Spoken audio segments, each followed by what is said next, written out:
Ah, tasty. I'm having a Hello. What a wait! I didn't realize you went live. You come live, you drunk. Yeah, so I'm drunk. Hopefully, I had one we- beer. The thing is, what people don't know is it's like 8 o'clock in the morning where Cringe Walker is. So No, it's only 5 p.m. I'm not in China. Well, I hear your people are all over the place at the So welcome back to a new year sort of stream. I say welcome back. We've not done this one before. So this one is this one is a slightly different one because I've had like a break from YouTube for about a month and a bit, so I'm back now. I want to go forward with making more regular streams on various different topics that I just have interest in that particular moment in time. One of which has actually been sort of reading on the I guess late Western Roman period, especially the emergence of what would be they referred to in history as like the great migration, as a sort of seems like a bit of a modern term, but or historically known as the era of the barbarians, the barbarian kingdom. So that, of course, that's your the Angles, the Jutes, and then of course the Franks. I've heard the phrase. Sorry, I've heard the phrase. Sorry, go ahead. Yeah, we're on a bit of a delay. Sorry. I've heard the phrase late antiquity, which I really like. Just late antiquity. Yes, I mean the reason I sort of refined it to the Western because I don't want it to be confused with the Slavic invasions, because when you look at like the history of the Great Migrations, there's a lot of content on the Slavic expansion into the Balkans, brought by the Bulgars and the establishment of the Bulgarian. I guess it was a Khanate. I think it was a self-described Khanate at that time. I mean, which then sort of enabled. When it comes to these time periods, they ahistorically apply terms all the time. Like no one in the East called themselves the Byzantines. No one called themselves a Khanate, I bet. No. Well, I mean, the Bulgarian, so was it Simeon? The first one. Not the first. I think the one that converted to Christianity. I know that Simeon the First, referred to himself as like Caesar. So he wanted the Byzantine emperor and the patriarch at Constantinople to bestow that title upon him, which is quite interesting because you find with a lot of these barbarian like kings and rulers, they still look towards the institutions of the Rome, whether it be the Bishop of Rome or the Patriarch of Constantinople, as an authoritative figure, even though you look on paper and you'd be thinking to yourself, well, why do they want to well, why do they even care about these sorts of rival powers? Like what? Because I mean, even under the period that we're going to be the period that we're going to be talking about, the Western Roman Empire itself was really in collapse, in the sense of it being a unified political entity where the Latin-speaking population and the Latin peoples were the dominant group in that empire. And they never stopped being. Like the nations west of the Rhine never stopped being Latin. The Germans came, and having realized, oops, we're in control, they kind of decided to make efforts to become Latin. That's why, even though the Roman Empire collapsed, the border didn't, in some sense. right? Like the Rhine still demarcates who speaks a Germanic language and who speaks a Latin language, with some exceptions. Yeah, I was reading I've got a book here that I've had for several years actually, and it was it was by a chap. I think he's American history and religious and Germanic history, particularly historian Peter Heather, and he's he's a very interesting. He's a quite. I actually did a bit of I did the background search on him because I was just I was interested to see what the deal was. But he's a bit controversial in his actually own field because he's very much he's been accused of romanticizing the Germanic peoples and talking about not just the you know the sort of more sort of the practical side of it. He sort of talks about the spiritual, the I guess you say the in-group concepts of these various groups and how they interacted with the Romans. Because of course, one of the modern things that we have from many, like in this country, in UK, people like Mary Beard and such historians who will bang on about the multiculturalism of the empire and basically say, yeah, well, the Goths came in and your Franks came in and they just intermixed, they immediately intermixed with the Latinized population and there was no trouble at all. There was no friction or resentments on any sort of idea, which of course. Yeah, I was gonna say, like, most of the Germans, like the first generation of German invaders, the first thing they did was marry into Roman noble lines. They themselves were Germanic noble lines, but the first, like most of these famous conquerors like Alaric and Theodoric and others, I'm pretty sure all of them married married like some like distant cousin of the emperor or something. Well, I mean, Clovis, he married the daughter of the Burgundian, what would become the Kingdom of Burgundy, the Burgundian. Yeah, Clovis a bit later on, yeah. But Yeah, like, he was a bit later on. He married that. I don't know about. I mean, because you had Odoacer, which was the before the Ostrogoths, so he was the one that deposed. What was it? Was it Flavius? Honoraris The last, or no, not the, Honoraris. the last Roman, the I official think last Western Roman emperor, he might have been the named boy Julian. emperor, Romulus something or Oh, other. Romulus. Yeah, he was named Romulus. Yeah. Romulus Augustus, I think, or something like that. Yeah.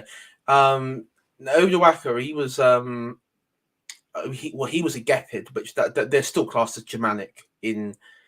Because that was they're thing. Don't they originally come from Iran and then they slowly become Germanicized and then eventually, I forget. There's some weird group of people that they were Iranians originally. Yeah, I mean, this is when you go into the Aryan, the one true Aryan debate. Yes, yeah. A lot of these. I mean, I think with the Vandals, it was said it was believed that they came from the Baltic areas. The Goths, I believe it was like Eastern. All Goths come from Gotland, the island off the coast of I think Oh yeah, Sweden. Okay, yeah. They all come from this Gotland. This one, the Goths, and of course the Franks and the Saxons originate in Denmark. What's Yeah. now The Franks are a weird tribe because they come in very early. The Franks decide they arrive in Rome a century before the everyone else does, and they essentially become Romanized a century before the rest. And so probably important thing to start off with is we joke in our circles about we look at the current state of our countries, like my country, the UK, Great Britain, your country, America, and we like to draw comparisons to the situation in our countries now and what the people in the Roman, particularly the Western Roman Empire, and we try to draw comparisons, but I think it's also important to know, and this is something in comparison that I've been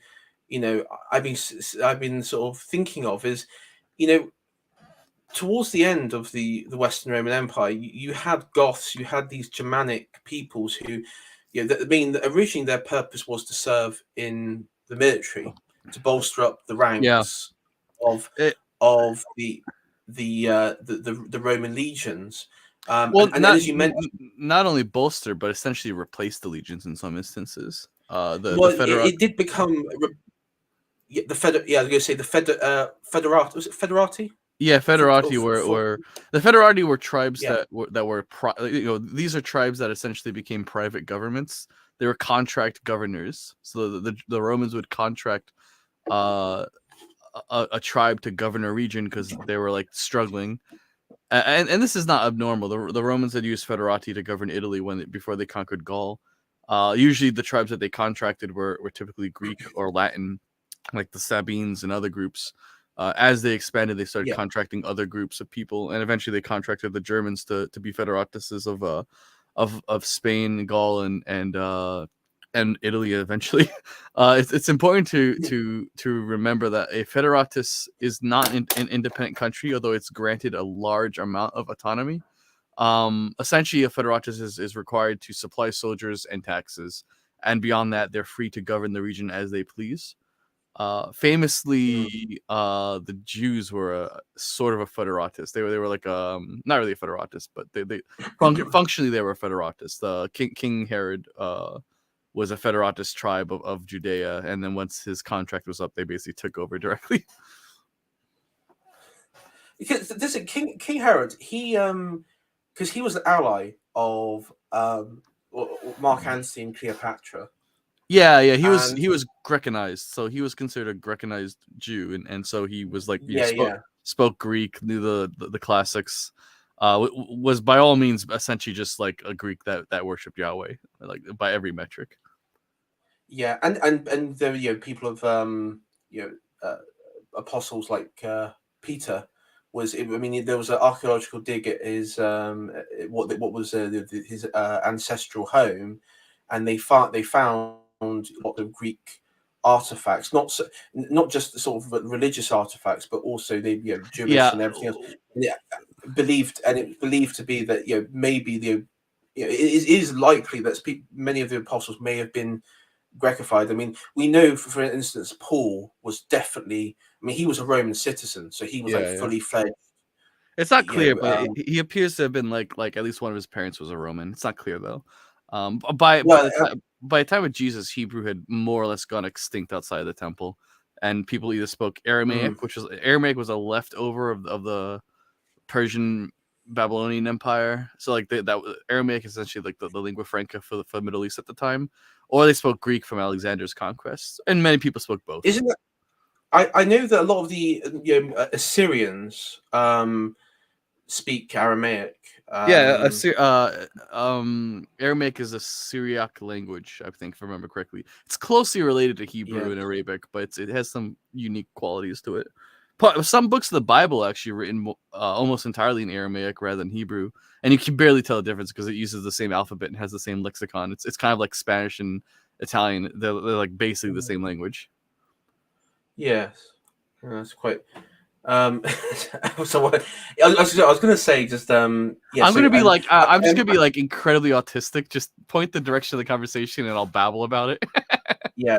So the Federati.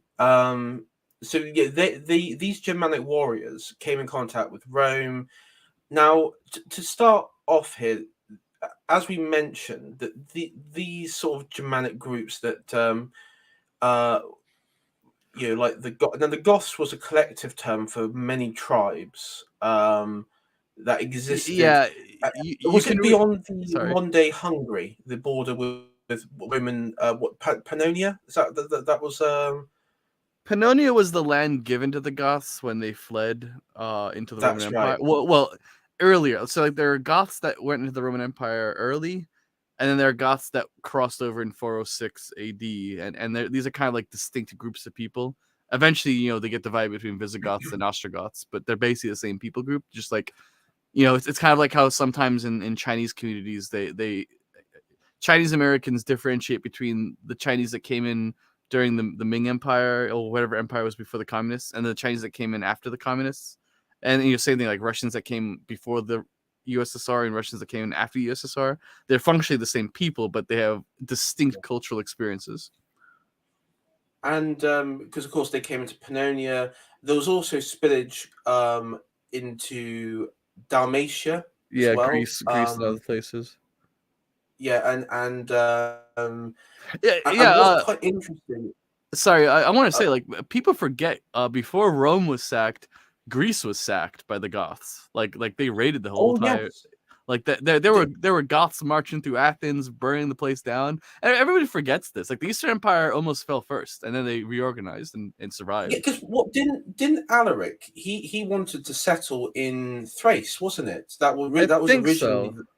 That was the plan. Yeah, he's a weird guy because he he comes over in 406 AD, I think, with the rest of the horde. The 406, the Rhine freezes over, and Attila the Hun's burning down Germany. So these like 30,000 Germans are like, let's get the heck out of Germany and not die. One of the people that crossed over was Alaric, and he's just this bizarre guy who raids Eastern Roman Empire, raids Gaul, raids Italy. He's international. And by the time he takes Rome, which fun fact, he doesn't actually burn Rome down to the ground. There's a whole story there, but like basically no one died. And Alaric essentially spoke Latin and was a Roman general by the time he took Rome, which I'm not sure about the history because I'm pretty sure he came over in 406, and by 410 when he's sacking Rome, he's like speaking Latin professionally and was like a trained Roman officer. Like I'm not sure about the time between that. Like I know that they were raiding Gaul and the Romans were like every time they defeated them, they would like recruit the generals into their army. This is a really bizarre time where the legions were like, it was no longer Romans fighting Germans. It was Romanized Germans fighting pure Germans. Pure Germans, yeah. That happened at the Battle of Ravenna. In as I say, during the with Odoacer, it was basically like Romanized legion, like a Romanized legion against like. Yeah, and this is something I like. This is something I want to approach, with all my AI art generation. People have this idea of like shirtless barbarians fighting like legionnaires and metal-clad soldiers. This is a fiction. When the Germans were fighting the Romans, they were wearing Roman armor. They had been trained. Yeah. They were trained in Roman tactics. They were basically Romanized soldiers, and so when these great final battles of the Roman Empire happens. It doesn't look like shirtless barbarians versus civilized men in suits. It's both of them are wearing Roman standardized equipment and performing standardized Roman like tactics. They're both Roman armies. One just happens to speak German, and the other one happens to speak Latin or some Vulgate Latin. Yeah, I mean the only difference is some of them may they wouldn't have had the Mediterranean look. Yeah. You'd have a bunch of legionnaires who are basically blonde and blue eyed. Yeah, but that's very based. So Sabine Wren here says Gibbon emphasis the 2nd century, 3rd century rulers Septimius Severus through to Maxentius Thrax as signs of decline. The latter introduced foreign Praetorian Guard recruits. Yeah, I mean, I would say I've always said that the decline of the empire and where Christianity was decided was during the crisis of the 3rd century. I think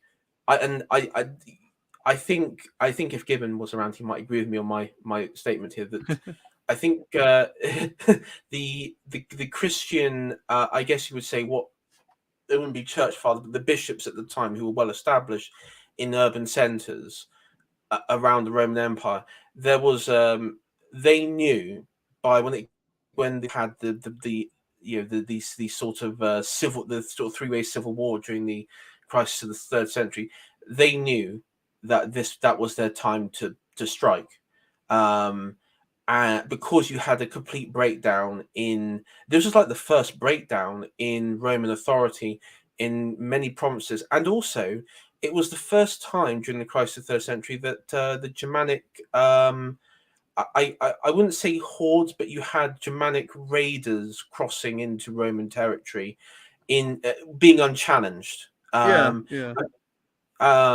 Especially along the Danube. I mean, to be fair, the Rhineland, which was under the Gallic Empire, that was quite well defended. Well, That was that. it's also because the tribes east of the Rhine by that time had been fairly civilized, and they were basically contracted mercenaries. So most of the tribes along the east side of the Rhine were formerly allied to Rome and essentially hired to defend the border against the the forest brothers, if you will. Yes. um, I mean yes, and so I thought I'd bring up your uh you got two threads actually, but I thought I'd bring Yeah, up this post a lot. one because this one's quite I thought this was quite a good one. There was one on the Visigoths, but we'll get on to that one. So you were on Jay Burden's stream and the sort of mythical war between the Goths and the Huns, which resulted in the abandonment of Germany and the establishment Yeah, of the Teutonic monarchs I, over I Rome. I'm somewhat blurring history there. The poem records an earlier battle that's like partly based in history, partly based on mythical allure. Because like in Right. the poem, the Germans, the Goths rather, successfully fend off the Huns, but in reality, the Huns sacked Germany, and tens of thousands of Germans fled into the Roman Empire because they didn't want to get genocided. But people forget that like Germany was depopulated by the Huns; they were completely slaughtered. And there was a rather sophisticated civilization at the time that had like cities, fortified cities made of wood, and a lot of other really advanced things. And essentially all this was destroyed by the Huns. Oh yes, you had the Hunnic Empire, which would probably be a good one to start with. So the Hunnic Empire, the if I remember correctly, they originate they like most of the you know the steppe peoples. They came through what's modern day Ukraine, um, into Europe, and this empire of uniting tribes in a what I would describe as a confederation, um, under the leadership of Attila. Um, and as you said, because of their swiftness, they are. I mean, it's very similar to the Mongols. The if you look at like the White Horde, the tactics are very similar. Very quick, mobile troops, and you have to remember at this time um, the Germanic peoples this time they weren't known as horsemen at this particular time. Um, Yeah, I forget because I think they invent the stirrup, right? The foot holding for the horsemen so you don't get knocked off the horse. the Uh, Huns. I don't know if the Huns. I know the Huns have that technology. I'm pretty sure they had that technology. Well, it's some confusing with the Mongols. I forget, but I think the Huns had the stirrup and the Romans didn't, and so the Hunnic cavalry was extremely good at charging, but also very sophisticated with its mobile archers. It's a bit of like Yes, mobile. also Empire is a bit of a stretch. They were really more like a like, hey, we're in charge, pay taxes, don't care. Yes, and this is the thing because I was going to say about with the Saxons, which I mean that I find the Saxons. So these would be the people of what's now northern Germany, sort of Belgium and Yeah, northern Germany. Um, they were because they never actually moved from Germany. The Germanic tribes are there, but what from the Huns really came up to their border, and um, that was it. There was I think because again, that you had the uh, Attila was killed, and you sort of had this. Um, I, I guess like a collapse because after Attila's death, the Huns sort of they fizzled out. yeah. As a Was he killed or did he die peacefully? I thought he was killed in battle. Oh, I think so. Yeah. Or he may have been killed after the battle. Yeah, he basically died. It's one of those funny stories where like the Pope basically brought Attila a bunch of money and told him to fuck off, and Attila's like, "Hey, okay, buddy, bye." And then he just like yes. went back. He like basically went back into the Danube. Was like, "Oh, that was good. I'm paid. I'm happy. Bye." Like this like apocalyptic figure was essentially paid off to go away. Yeah. Oh, well, that's what the Eastern Roman, and that's what Theodosius II did. Well, sorry, so not Theodosius. Marcian, is that right? Emperor Marcian. Yeah, I don't know the emperors too well.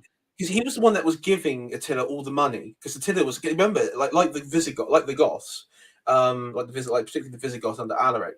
He was hanging around in the eastern portion of the empire at the time, outside Constantinople. But then when Theodosius II became emperor during this period, he just stopped the tribute to him. And just sort of stated, yeah, but we've got walls. You know, what have you got? Go fuck off. We got walls. That's pretty much Byzantine history. Yeah, yeah. I mean, they did have to upgrade, be creative with because, of course, the Arabs then became seafarers, and it was like, okay, well, now we've got Greek fire, and yes, I mean, Greek fire kept the Eastern Romans going for like 1,000 years. Yeah. Let's be honest. So yeah. Anyway, we so let's talk about the journey of the Visigoths. And, the Goths, the Visigoths. They arrived in Pannonia and portions of Dalmatia, later on into Dalmatia itself, the Ostrogoths in particular. So let's go on. What happened in the immediate aftermath? Was there, because the lands were open to them, and if I remember correctly, a great portion were, it wasn't sort of easy for them to arrive into Roman lands because a lot of them died on the journey. Are we talking about 406 with the crossing? 406, that's right, yes. Yeah, I mean, I was just reading it up to remember. So yeah, my bad. Alaric was already serving the Roman Emperor. He was kind of like in the Eastern Roman Empire originally. I forget when he came into the Roman Empire, but I'm pretty sure he might have been born in the Roman Empire. Yeah, and I mean, yeah, he's a really weird guy because like he's a Goth, but he's pretty popular with the Romans and is contracted to do a number of military projects. Occasionally an independent actor, occasionally he like all Federati, he threads the line between loyalty to Rome and loyalty to his people. And so in 406, when the 30,000 Germans crossed the frozen Rhine, he's apparently still already in the Roman Empire, already a Roman general with like years of service to the empire. And now he's in the West, and he's like, "Oh, the Germans are coming. Okay, I'm just gonna go sack Italy. Bye," and essentially gets paid off.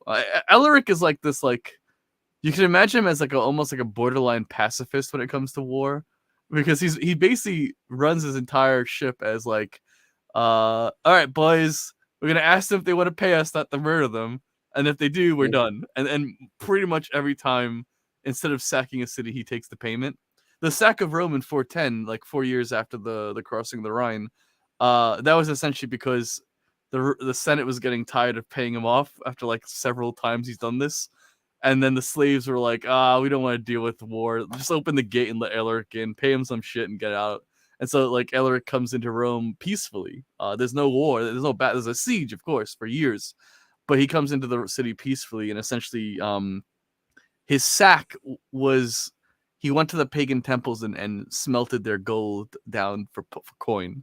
That was the extent of his damages. He just took the gold off the pagan temples He agreed with he made an agreement with the Pope not to do it to the Christian churches. He was Arian, so to some degree he respected Christianity, but the classical gods, he didn't give a shit. He raided those temples and took their gold. um, and so anyway, so like in the immediate aftermath of the crossing in 406, essentially Stilcio is the border general along the Rhine, and he's like a half Lombard or something. I forget. He's half German, and he takes pity on his people stuck on the Rhine, threatened with war with Attila. And so when they start crossing the Rhine because it freezes that year, he's just like, he doesn't have the heart to go to war with his own people, and essentially just lets them in. Initially, they come in fairly peacefully, but pretty quickly they start raiding and sacking Gaul for food because it's the middle of winter and they're cold and hungry. And so this is kind of like, it really should be like the crossing of the Rhine in 406 ought to be compared with like a lot of the migrant crises today rather than an invasion. It's not really an invasion. It's mostly civilians coming over hungry and raiding what they can find. Yeah, I mean, trying to find numbers on, because so, I mean, the people that were crossing the Rhine in 406, I do apologize if I confuse anybody, because there was a crossing over the Danube many years earlier with the Goths. The Goths, Alaric's tribe. They were called his tribe. The Romans referred to them as the Thuringians. Thuringians, yeah, they're just Germans. The Thuringian Forest or something. They're from. I think they're a southern tribe. I forget. Yeah, but there was also other Gothic tribes. But the trouble is, he did sort of unite them in kinship, because that was the important thing, is they were like kinship. So yeah, that's why the Romans would collectively refer to these. Oh, these are Goths. Yeah, because the Goths should be viewed as a German dynasty rather than a German people. Yes. They were a dynasty that took over many tribes of Germans. They were from Gotland. The Gothic people come from Gotland, but in terms of like Gothic armies, they were basically a noble family from Gotland that took over German tribes. So you might get like Thungarians and Gypsids and all these different random names for German tribes, but their noble family that's ruling them comes from Gotland. Yeah, and of course he would go on to, he would go on to serve Theodosius I, and then go on, as I say, to sort of revolt against Rome, sack Rome itself. But while this was going on, as you say, the crossings of the Rhine. Now, it's important to remember that, because I've been looking for numbers, actually how many crossed in the what I guess in the sort of what was it, 406, 406, 407. I usually just say 30,000. It may have been 60,000. It may have been 20,000, and it's not clear if the number is counting the soldiers or the families too. It's something in the range of under 100,000. Yeah, the reason why Alaric's story is in this is, of course, he then settles, or his Gothic sort of dynasty, let's refer to as dynasty at this point, because it's many collection of different Goths, is in what would be Monde Aquitaine. Yeah, and his people will slowly migrate southward into Spain. Yes, well, this is the interesting thing, because he follows the roads of the wake of because the three main groups to cross the Rhine were what would be, I say again, the dynasty of what would be the Vandals, the Suebi, what those would be the tribe that will settle in modern day Portugal area. They would develop the Portuguese, Galatian sort of culture. And then, of course, the Alans. But the Alans would sort of, I wouldn't say rule, but they would have major positions in Roman administration in what is modern day Spain. Yeah, and the Alans are the ones from Iran. That's the one. They come from Iran. Yeah, and they are the genuine. They were very good horsemen. They're basically like your unironically Aryan chariot racers that come over and become they conquer some random chunks of like imagine just people the history of this people they're in Iran they take over some stuff in the Caucasus Mountains, which by the way there are still Alans that live in the Caucasus Mountains in some areas. I think they're in Russia now. And they come over from like the Caucasus Mountains, enter through the Carpathian, become Germanized, become a leading tribe of the Germans, and then eventually settle all the way west in Spain. Like that's a hell of a migration. Oh yeah, and of course they would then be absorbed by the power in Aquitaine, the Goths in Aquitaine. They would, with many others, and of course, and then the Vandals. They would then cross the Straits of Gibraltar, Yeah. and they would then ultimately settle in in Carthage. The funny thing about the Vandals is, so like they take over Carthage. They're responsible for killing Saint Augustine. Like they're like the most barbarous people. They're so barbarous that even the other Germans don't want them in Europe. They're literally like exiled from Europe because they're too like uncivilized even for Germans. Like just go to fucking, they like the rest of Germany is like just go to fucking Africa, get out of here. No one wants you. And the interesting thing with the Vandals, and probably because of course of in Monday, the Vandal is someone who just destroys for the is someone who just commits damage and criminal damage and everything else. But with the Vandals, they were really hostile to the established Roman Church, even though some of them were Arians. I mean, some of them still held on to the pagan elements of paganism, but if I remember correctly, they were Arian Christians, but they were just so radically against the Roman Church at the time. Yeah, it's not clear. I don't know why they were so like anti-Roman. The irony is that what generations later, when the Byzantines take Carthage again, when the last of the Vandal nobility surrender, rather than being exiled or executed, they're turned into Eastern Roman senators. They're given, I guess they are exiled, but they're given random plots of land in Anatolia and expected to report to the Roman Senate as like honored representatives of like this like weird. It's a really weird history. Like you start off as this like anti-Roman tribe somewhere in Germany. You get kicked out of Europe by other Germans into Africa. You get conquered by the Greeks and you get sent to Anatolia to live out your days as like a minor noble family in Anatolia. And no doubt inevitably in the future you get like probably Turkified into random Turks. It's like what a hell of a history. I am certain that the Germanic spirit has dominated the world more than any other group. But Rory Herbert, I just wanted to address this. Any thoughts on the death of Pope Benedict earlier today, aged 95? I'm not very good with Roman numerals. Is that 16th? I don't know. He's he was. Hold on. Is it 14th? It's 14th. Benedict the 14th, isn't it? I don't know Roman numerals. I'm certain it's 14th. I used to know Roman numerals. Early X is 10, V1, 16th. Okay, thank you, Sabine. Yeah. I've had a bit to drink tonight. Or 15th. Yeah, he was a hardliner for the old guard of Rome. His faction lost power when what's his name took over, the current pope.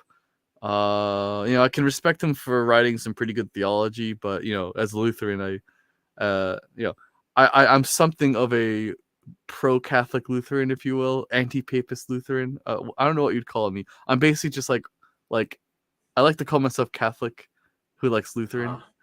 And as the Lutheran in me says, it is the seat of the Antichrist, but he was an honorable seat warmer for it, for the inevitable Antichrist. This is like I have a conspiracy theory that I can't find much historical evidence for, but I am starting to find some vague hints of it in Luther's writing, where Vicar of Christ, this word can be sort of translated into Antichrist. Vicar, as an example of this, vicar, one of the vicar has another way of saying it is vicarious. In most English language, it gets translated as vice, or like vice president. A vice president is a vicar of the president. It's funny if you look at like Greek government offices, they for vice president and vice officers, they say anti-presidentos, anti-officio. So like ante is their word for vicar, because vicar is a Latin word, and ante is the Greek equivalent of it. And it doesn't take much to go from anti-presidentos to say anti-Christos for the vicar of Christ. so it can be said that the vicar of Christ is quite literally an antichrist. As a result, I kind of have my suspicions about the papacy as an office, and I do think there are even some popes that have said this seat will one day be host to the final Antichrist before Christ returns. So if even some of the popes are realizing this, and a lot of the early literature, they're a lot of popes are like, don't claim as pope. Do not claim the title Vicar of Christ. It's okay for people to call you that. Never claim it, because that would make you an Antichrist. And it's kind of funny how like the church has been aware of this, and it kind of like died out over the year, over linguistic history. But yeah, if you were like the Apostle John writing in like the 80 AD, and you saw this guy on the seat of Rome claiming to be the Vicar of Christ, and you were a Greek speaker, you would write that down as Antichrist. So I do think that the office of the Pope is the seat of the Antichrist, the office of the Antichrist, from which one will one day arise and be the Antichrist foretold. For now, I'm willing to say Benedicto was a decent pope. Kind of lax on some of those perversions, but decent in defending his faith. Am I Protestant? I was raised Catholic. I like Luther's writing. That's all I'll say about it. I'm too confused spiritually. I was raised Catholic. I like Lutheran theology. That's good enough for me. I'll just say it like that. When I figure out myself, I'll declare myself. So, Prince Walker, as we're doing a sort of ride and die stream, what's Luther's opinions on the Jews? well, AI, I assure you, he wrote something about it, which I won't say. Oh, okay. So, for GCHQ watching, we will not be doing a live reading of Luther on this question. So, the phrase that a lot of Lutherans say is Catholic, not Papist, or Catholic, not Romanist. So in many ways, like I've basically, like, I was raised Catholic. I like the theology. I have clear linguistic reasons to believe the Vicar of Christ as a title is the Antichrist. I hope one day the Pope downgrades himself to just the Bishop of Rome in all Latins. That'd be good enough for me. You're right, Cousin Groiper. We do. We absolutely do. Yes, we all love the state of Israel, Mr. Groiper. Yeah, I love Israel, and I in fact, anyone, I know there's a few like Sabine and such. You wanted, I don't do super chats on this channel. I want you to donate money to the ADL because of course we love all minority groups.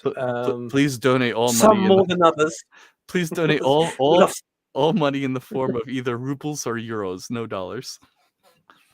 No dollars, because in the word of a very, very famous Traudarian, Republic credits don't work out here. We've seen something more real. Well, no, I was making a joke because the dollar's the only currency doing decent right now. So if you donate to the ADL in euros or rubles, you'll be like kind of like you're kind of like giving them a degrading quality of product. on a separate note on Star Wars, like everyone talks about the sort of based undertones of Revenge of the Sith or this, that, or that. I'm sorry, but the most based moment in Star Wars has to be when literally an alien who does look Jewish. Let's be honest, let's not joke about. Openly says, basically the Republic credits basically fiat currency. It's not real. We all know it's not real. The funniest thing about the funniest thing about that character is, like, in the first in the Phantom Menace, he's like kind of like sussy. In the second one, in the Clone Wars, they're like, no, this is not sussy enough. Let's give him a tiny hat and love of money. just add it on. Yeah, I know, like Lucas, when he was asked about it in interview, because someone actually did raise it at the time that they do look a bit, it's a bit stereotyped, and he just said, well, they're meant to be Italians, but I changed it. And I was like, yeah, I bet you did. Anyway, enough of that. Let's go back to our based horseman Aryans. Taking on. So let's look at your thread here. So let me make a thread about the wonderful work of poetry from Germany. So we covered the this. Okay, so do you want to? So this one was the titled Havava saga of what was it? Henrix? I'm not gonna be able to pronounce these Gothic words. Okay. They're so weird. I'm butchering those names. Poem was the primary inspiration for Tolkien for the Battle of Minas Tirith. Yeah. So Tolkien's son. Oh, Tolkien himself translated, I think, this privately. For whatever reason, I don't know if it exists or not. But Christopher Tolkien, his son, directly translated the entire entity, and so I left the link somewhere there where you can read it. It's quite a beautiful poem. Yeah. I mean, it doesn't. So when you deal with poetry, you have to remember only English poems rhyme. The rest of the world does it in a different way. English people kind of weird with rhyming poems. Most cultures write they're more interested in writing in a structured, thematic way than in a rhyming way. I mean, I can't think of poetry without rhymes because I'm born and raised American Anglo kind of guy, but I'm not actually Anglo, but it's like, it's annoying that I can't appreciate poetry as well as other people might because they were raised in a different language. But it is what it is. No, it's all right. We're all products of retards, generation of retards. No, I mean, the rhyming riddle is a distinctly Anglo-Saxon invention, and we should really resurrect this, because like riddles are like the way in which you can subvert any censorship laws, right? You could basically describe something without saying it, and this is something we should really like resurrect as an art form. Like I'm sad we don't make riddles more as a country. Oh, I mean, someone in this country has had a visitation from the police by a sonnet. So I mean, you say that it may be in your country, but in America, but in UK, I mean, literally, I wouldn't surprise me if we, I mean, praying in quiet now. I mean, you do like a I want to see that court. I want to see how that court case goes. I want to see them actually like. I want to see how that court case goes. I would pay money to fund that woman's legal defense because I want the crown prosecutor to go like, well, you were just standing there menacingly, and that's illegal. It's like, okay, fuck off, bitch. You're praying to Christ. I'm literally like at the point where I it's hard being a sensible centrist. Well, I mean, I do wonder. I do sometimes wonder what is the mind worm that prevents us from having like people like these heroes that we read about in Gothic literature, because these people in Gothic literature, like, they just did things and they faced the consequences after the fact. What is it about us in the modern world that makes us afraid to do things boldly and change the world? Like, why do we just take the beatings? Where's that mind? What is the fundamental lie in all of our hearts that we were told when we were young that makes us inept or like neutered? I think I mean, I was listening to Visigoths today, this morning a bit, while out walking, And he was talking about like, his time in school, and he was talking about this was on Millennial Woes channel. And what was quite interesting was I was thinking back to my time in school, and we had, I mean, I don't know about you, but we did have like participation trophies. We had regular reminders, and I went to a private school, so this wasn't like state. It wasn't like a state education school or anything. This was private, but I remember the constant reminder that competitiveness and any sort of and especially boys are very competitive in nature, especially when they're younger, was really frowned upon. And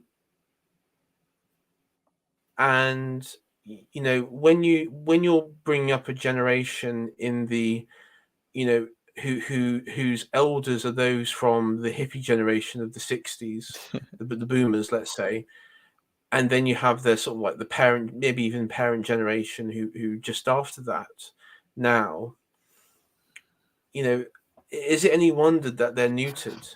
Because they are, um, you have either um, the free spirited grandparents and then the atheist parents, and I mean the offspring. What hope do they have? The third generation going forward. Yeah. I mean the current kids coming through now. I mean what hope is there? Yeah, The, I'm reminded of the boomer fight today between Carl and Peter Hitchens that I was watching. Yeah, I mean, okay, this is a stream. It's never going to be more time. So Peter Hitchens is. I understand he loves to be the contrarian in the room. But he desperately wants to be that man who is redeemed. Maybe he wants to redeem himself because he was a boomer Trotskyite. And I wouldn't hold that personally of the works that he's done. I wouldn't hold that against him, and I don't hold that against him. Though after his conversation with Carl today, I'm actually want to hold that against him again because he does use left, the Trotsky communist tactics of, well, your words is now your defining feature, not one's actions, and that's a very feminine trait. I mean, men, you judge a man on his actions, not what he said, like 6-7 years ago. To the women judge, on words. That's not what men do. And to be honest, if Peter wants to be a woman, then good luck to him. There's plenty of other, men larping as women nowadays. It probably makes a little difference if he joins in on that. But his argument was basically, if you're a young English person, leave the country, to emigrate. And obviously the question is, well, where to? Are we all going to do what the Vandals did? Go to North Africa, or something like that? And of course, Carl's position was, well, no, because this is our homeland. This is our homeland. This is our place. And this is something I was going to talk to you. I wanted to talk about because I've actually been doing a lot of research and reading onto not just the Anglo-Saxon and the Anglo-Saxon history, but also the genetic and demographic information that's been recently unearthed in the way of testing on various remains of peoples from that era, from that before the pre-Christianized Anglo-Saxons, I should say, so the ones that were still migrating from northern Germany and modern Denmark into England, because it's actually rather interesting because there's been a recent push in modern times to downplay, to outright discredit the idea that there was a mass Germanic arrival in England. The only thing I know about that is that the Saxon coast was called the Saxon coast before the fall of the Roman Empire. And so it does appear that there was a significant presence of Saxon traders, maybe. Who knows? But It was called the Saxon Coast, and of course, Anglos aren't Saxons. They kind of like bled into the Yeah, yeah. Saxon population. But Yeah, mhm. I mean that's just a modern term to refer to, because you had the Jutes, you had the Angles, and you had the Saxons. Yeah. Um, uh, but what was quite interesting is there's actually, and I'll link it in. I was watching Survive the Jive, who did a live breakdown. Now there was a recent study done on DNA history of, and this was people's rem- uh, burial sites of Anglo Saxons, and Romano Brits, along with modern day DNA evidence. Now, one of the ultimate questions that I've been sort of searching this for years, since I've known you guys, Owine and such, and this is something that's always a question that I was interested in, because I think it does it does sort of, any sort of progressive historian can't answer this. And I've come up against a few, and they can't they come up with all sorts of bullshit ideas. Why is it that the Goths that we see on screen here, even the Vandals, even the Burgundians, some like the Burgundians who had very little contact with the Romans, like the Anglo-Saxons, but when they arrived in the Roman Empire, in the territories of the Roman Empire, they within about maybe a generation or two would adopt Christianity and then adopt Roman system of governance in one way or another. Uh, I wouldn't.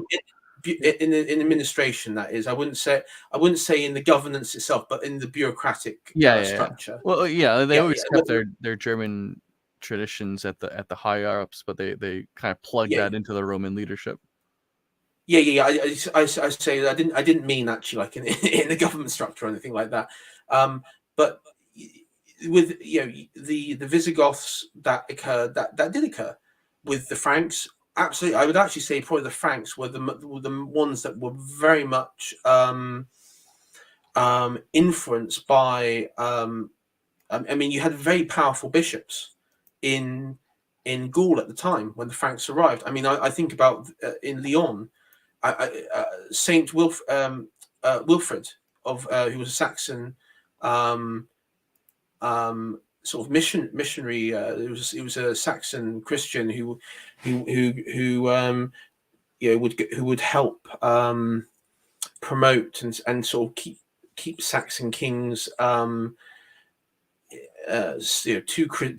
Christianity, because a lot of them would revert back to paganism, but also to try and force the Irish monks out of England as well, and to create an Anglo-Saxon church. And when he arrived in Lyon on a pilgrimage to Rome, he noted that the Bishop of Lyon was also was like a regional governor and had a standing army in his, like his own private army. But he was loyal to the Franks, so he just swore allegiance to the Franks. So you did have this, there was this sort of strong connection. But when it came to the Angles and the Saxons and the Jutes, when they arrived in Britain, we know from we know from various sources, including I think one that's overlooked, and he's a good one, because he was Oh, you're part back. of that Okay, elite. sorry, I you cut off for about 20 seconds. I have no idea what you said.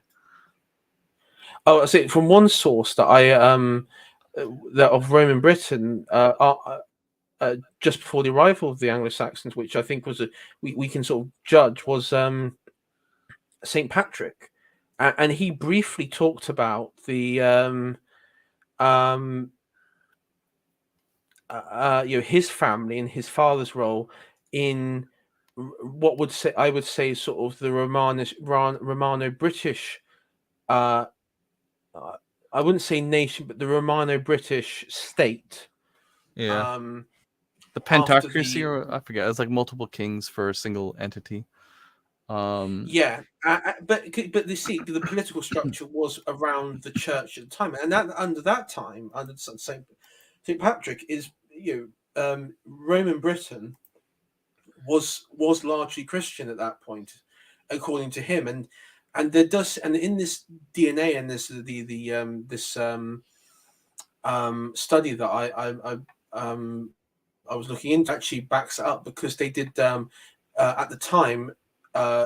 burials of people with high Celtic um,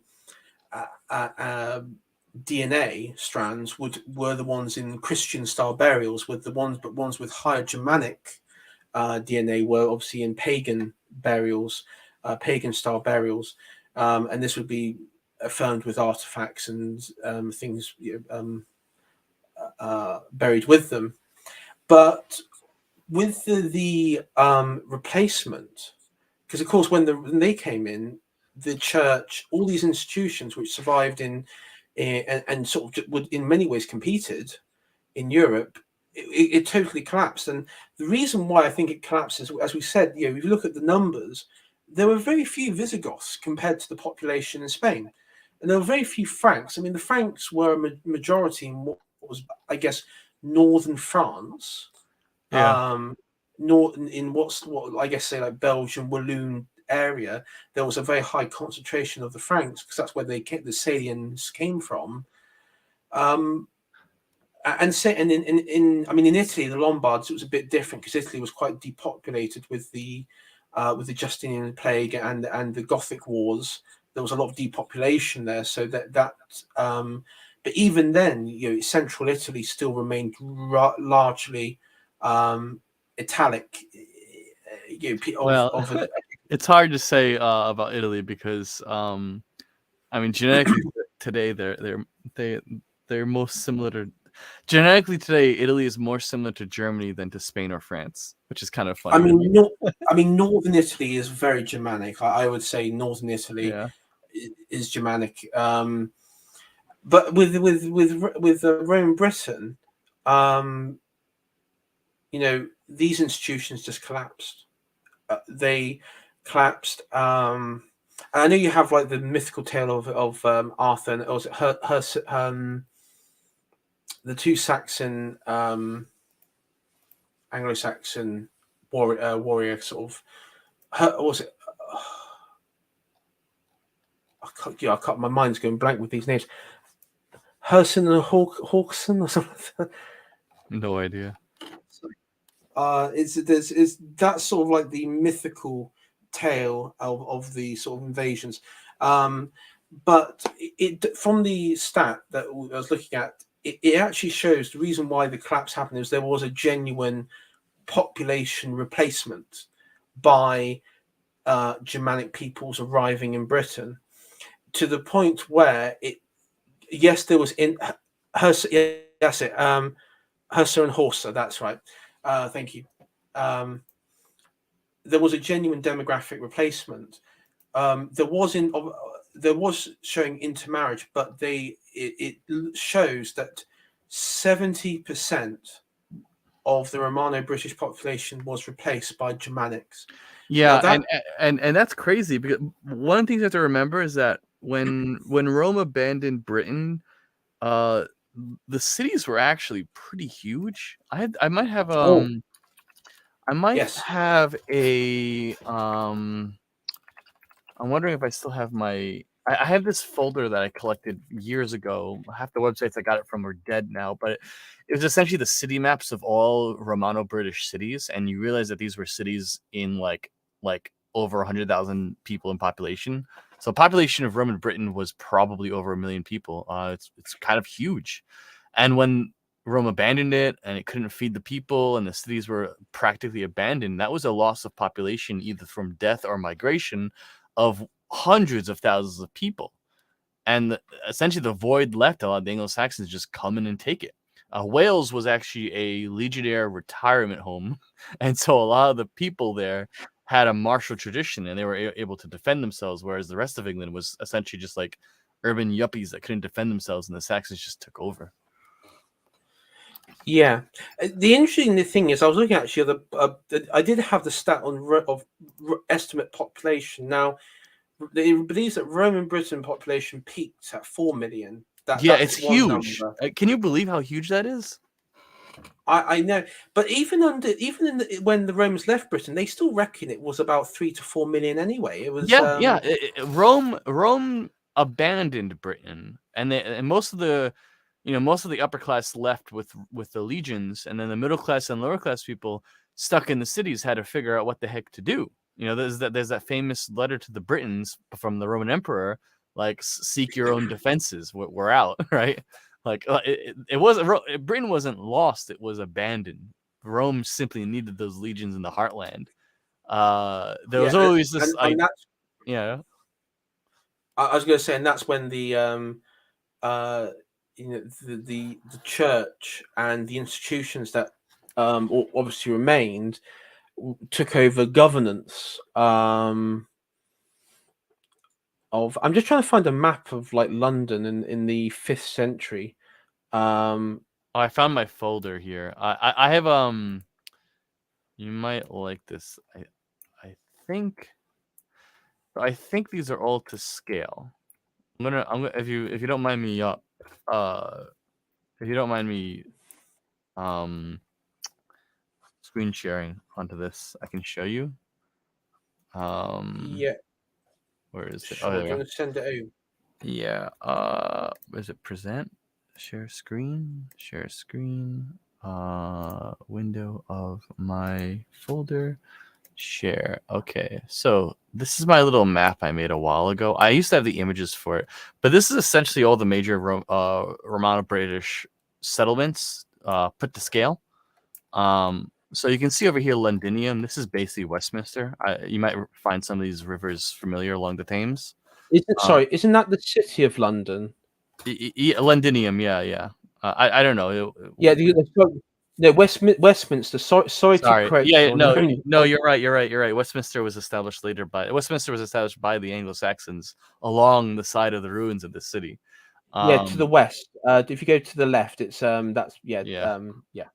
Yeah, so that's right. like this is the main city of London, and so it's pretty huge. These are the main pathways. The breadth of the Thames here should probably give you some sense of scale. I didn't put a proper scale. All these are scaled to each other, but there's no like universal scale. This is a failure as an architect. And then if you look at Obericum or York, it's the same size. Yeah. Like York was as populous as London, which is kind of crazy. Deva. On the side. On the side note of York, they did find remains again from Roman Britain time of a Romano. So this is again after Romans left, of a soldier who DNA came back as a hit from Estonia. Yeah, so it's crazy how far the soldiers came from, right? Yeah. If it's Estonia, they probably came from the Danube tribes, but Abaricum was as big as London, and then here Deva. This is a legionnaire fort that became a city that was about half the size of Londinium. That I think is somewhere in the northern England area. I forget. Do you know where Deva is? Hold on a sec. I think I might know. I don't. These don't have the modern British names, unfortunately. So sorry about that. Is it Diva Vic? Yes, Victrix? That's up in the northern England. That's Chester. That's Chester. Yeah, so like that was a huge city. The walls here are a standard fort for like what was the size of a legion, 50, like 5,000 men or something like that. So like 5,000 men lived there, and then their families lived all around there. And so Londinium would have something. The population of Londinium was at like 500,000, 200,000. Yeah, I mean, by the way, Chester is like an Anglo-Saxon sort of. The name Chester is like an Anglo-Saxon attempt to pronounce the old Roman name of Castra Diva, which is basically it basically means Castra Diva means military camp or it's castle by the River Dee. It means castle. Yeah, by the River Dee. Yeah. Rate Corintanium. I think this is in southern England. This is a legionnaire fort with the main roads here, where it may not look populated, but these main roads would have like hundreds of people living along them. And then you have that's Leicester. Yeah, and then you have Venta Belgarum, Ligurium, and Daverum Cantacorum. I don't know half these places. Glevum. I think some of these names might be familiar. These smaller cities have more road details, and so you can kind of get a sense of how large they were. I say I don't know. Bath. You got Bath there, but you've also got is Sarum there? So Sarum. Serum. I don't think so. I don't know if I ever finished this, by the way. Okay, because that's Salisbury. I mean, but I'm just trying to think. Other Exeter was a Roman. Was it Exeter was a yeah. Roman? This does. Oh, here's Silurium. Oh, Over there. this. Yeah, there you go. Yeah, yeah. Yeah, and so these Roman forts, I think they're all to scale to each other, but these Roman forts would have like 5,000 men stacked into each other. Yeah, maybe some of these are smaller than they should be. Sorry, but you can kind of get a sense, like the amount of cities, even the number of settlements here. It was a pretty complicated area. Alchester, right there. Oh, yeah. And I think my favorite here is Housteds, which has like this like Roman fort with all these like towns all around it. Most of this comes from Scotland's Great Cartography Department, but it was really fun making this. The round forts that you see here are converted Gaelic forts, so these would be originally Gaelic settlements that were civilized by the Yes. Romans. The squares would be legion fortresses. Some of them have two walls where like the Romans built a fort on the Gallic fortress, and then some of them Corinthian Tribunium, things like that. I knew Vendome. Saint Albans. I can't remember what Saint Al. I think. What? Sorry. Go back down. Where the mouse is. Caladum. Yeah, that's I thought to be think Camelot. that is. That's thought to be Camelot, actually. Yeah, I think that is St Albans. What is they St Albans? And near St Albans, you have the what would be, I guess, would be, you would say, Iceni, an old Iceni settlement. Yeah, And and yeah, then, as yeah, you said, they were built near the. a lot of these are like the urban cores where there would be like tons of towns around them. Like some of them are more detailed, like this guy. This level of detail would be on any of these other maps. I just haven't drawn it yet. So like sometimes you get like these like random Scottish forts that are in the middle of nowhere. I think Ictulum Hill is in Scotland. But like even the fact that the fort's that big and there were like settlements around it, like Roman Britain was a pretty huge place, and so this would house like 20% of the population urbanized, and then the rest of them would be the farmers around there. Then you'd get to like 4 million pretty quickly. It was ridiculously urbanized. Londinium, no, sorry, Roman Britain had a significant urbanized population. I have no idea why, but it was like more urbanized than like southern France, parts of southern France, which is kind of crazy. They really put a lot of effort into civilizing England and then just outright abandoned it. I think I know why. I think when the Romans arrived and began the, I guess, because you have to remember, what the Roman invasion of Britain wasn't so much a war against every tribe they came across, because some tribes joined them, some of them fought against, but it was against the Druids. It ultimately was a war against the Druids, and they had to, and of course the Romans on Anglesey in Wales, they ultimately wiped out, when they wiped out the Druids, they did wipe out Romano, I guess you say the Celtic culture in England and in Wales. I mean, in Ireland and Scotland, it survived a little bit through St. Columb. There's like that fun story about St. Columb converting the Druids, but not wanting them to abandon their traditions, and so yeah.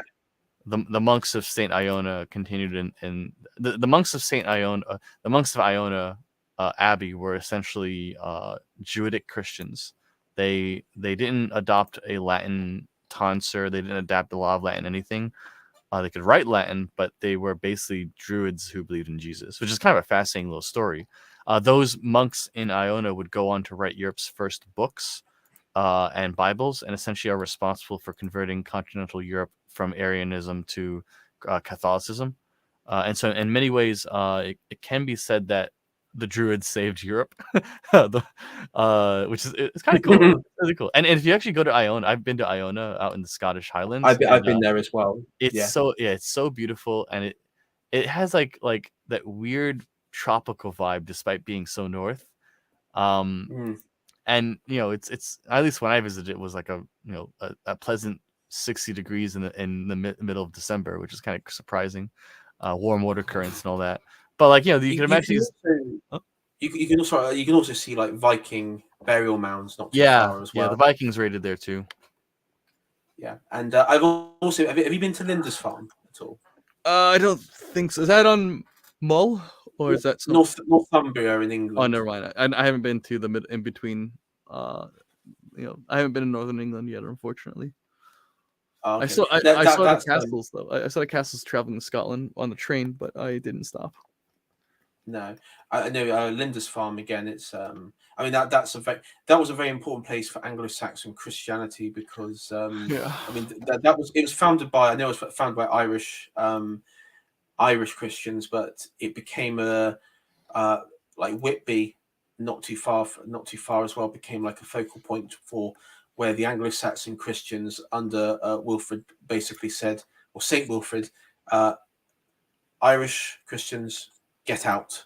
Basically, that was the because he when he returned from Europe, he basically because a lot of the Anglo-Saxons were really hostile to the Irish Christians. There was one story where apparently this was over at the Humber River, and a group of monks were stuck on this raft that when they were trying to cross the river, and the rope gave way, and they were sort of floating off out to sea. And the local Anglo-Saxons were sort of jeering and hurling abuse at them. And Saint Wilfrid, who was walking by, sort of asked them, "Why are you doing that?" And they said, "Well, they've robbed us of our old gods, and now we have to worship this new god, and we can't connect to what, we can't pray in the right fashion. We don't know how to do this, don't do that. The harvest is poor this year and everything." And he sort of came to realize, not that moment, but he came to the realization, actually one of the problems is being a missionary force, but then being remote and away from urban, sort of towns. Because at this point, the Anglo-Saxons they were sort of reverting back to having large settlements, places like York and London, Winchester, and what have you. Wilfrid said, no, we should be building great churches and what would ultimately be cathedrals in the center of a town. And he said it had to be in the center. It had to be dominating the skyline in the center of every town, village, hamlet. Doesn't matter. It has to be in the center. Yeah. And like in continental Europe, where it was in the center of every. But I can go back to Lyon when he was there. The cathedral, the church, it was actually the old Colosseum, repossessed and reused. Based. That was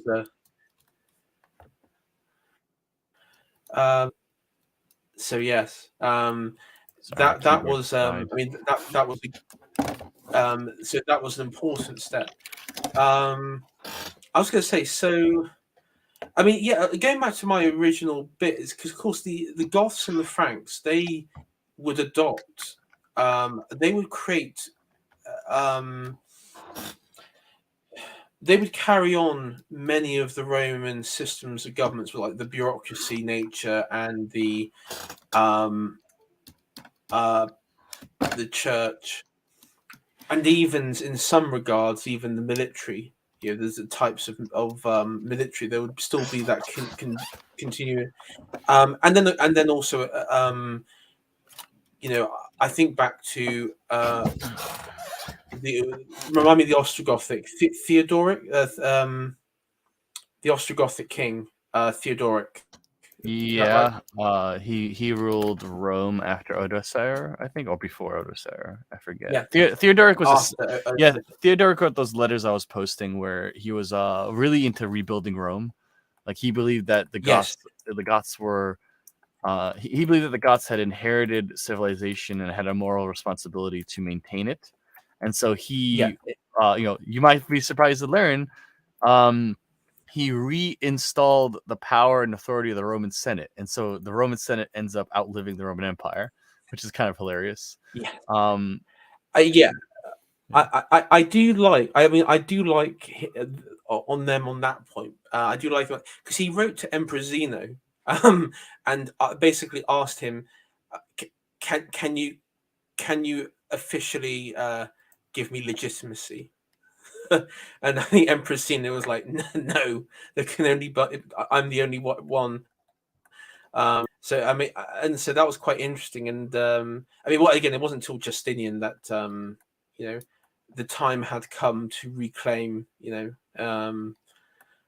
Rome. But then again, that you have to remember, a lot of people forget that at that point, I don't want to play down the Visigoths and the sacking of Rome, but a good portion of the old Roman buildings that were sacked were actually during the Gothic Wars. A lot of if you go to Rome today and you see a lot of the ruins, a lot of that was not from the sacking in 410, but it occurred Byzantine. quite some time later.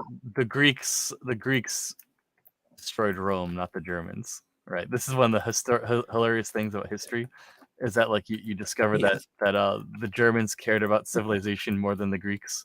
How ironic. I mean, yes, yeah, because it was the sort of the Justinian. I mean, even the Lombards. The Lombards were fairly. They were quite ruthless initially, but even they would become, they would be. I mean, they were quite hostile to I won't say the papacy because it didn't exist, but the Roman administration in Rome.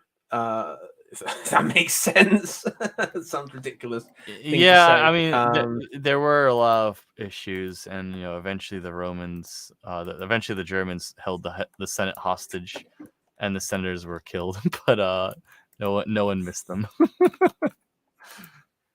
Yeah, I mean, yeah, and of course I mean, wasn't the Roman Senate at that point abolished near enough? Or did they just stop? I mean, actually, that's the thing. Because was it officially abolished by the Ostrogoths, or did they just stop turning up? The Roman Senate? Yeah, the Roman Senate never really died. It's just. So I assume they just stopped turning. Well, I mean, like there's no clear point where it stopped existing. It just gradually became this like honorary thing. When you, in order to become a senator, you had to be declared a patriarch, or a patrician rather, which basically meant you had the capital to support your citizens. Because Peter Heather, Peter Heather, who I referenced earlier, I think his point on that was basically he sort of viewed that it just sort of merged into some of what would become the sort of, as you say, like Praetorian senatorial class would then just go into the church, and you would have like the cardinals and that system. Yeah, in various ways it merged into other systems. Famously the Pope has the title of the Roman high priest title. What's it called? Yeah.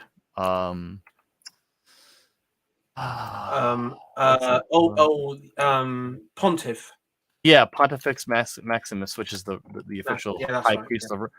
He's the high priest of pagan Rome. How he acquired that's not exactly clear, but it's pretty obvious it had something to do with the fact that the old Roman guards just kind of like gradually dissolved. I would say the Roman Senate never ended. It probably just gradually became like the mayor's office for different city-states. I do have a theory that the Venetians probably the Venetian Republic was a continuation of the Roman Senate, because a lot of true Romans emigrated to those lagoons, and I mean, because there was leadership and there was organization in that, I would reckon there was senators and patricians. The uncomfortable truth of the matter is that Venice was founded by true Roman refugees, established as a reconstruction of Rome's Republican days, and essentially continued onward under a Roman tradition, eventually becoming part of France. And so you could view Venice as a continuation of Rome in many ways. And so much so that when the Crusaders conquered Constantinople in the 1200s, the Doge of Venice demanded he be declared an honorary emperor, or like a co-heir of Rome, and so he was granted the title. His official title was something like Grand Doge of the Republic of Venice and Emperor of a third of the empire, because they governed a third of the Roman Empire, the Byzantine Empire. And essentially, thereafter the Doges of Venice were considered heirs of the Roman Empire, Roman Emperor. Fun little fact.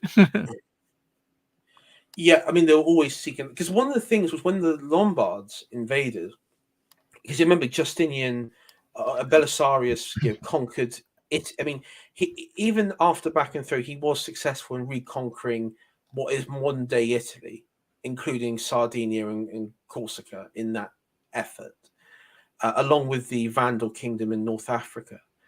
But then immediately, after Justinian's death and everything, the Lombards arrive and just dominate. Oh, and it got cut off again.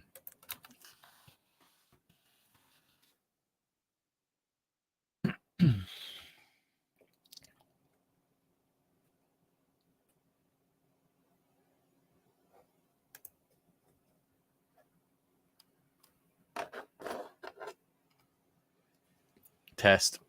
Can you hear me? Yeah, we go. Can you hear me? Gotcha. Yeah. Yeah. Sorry.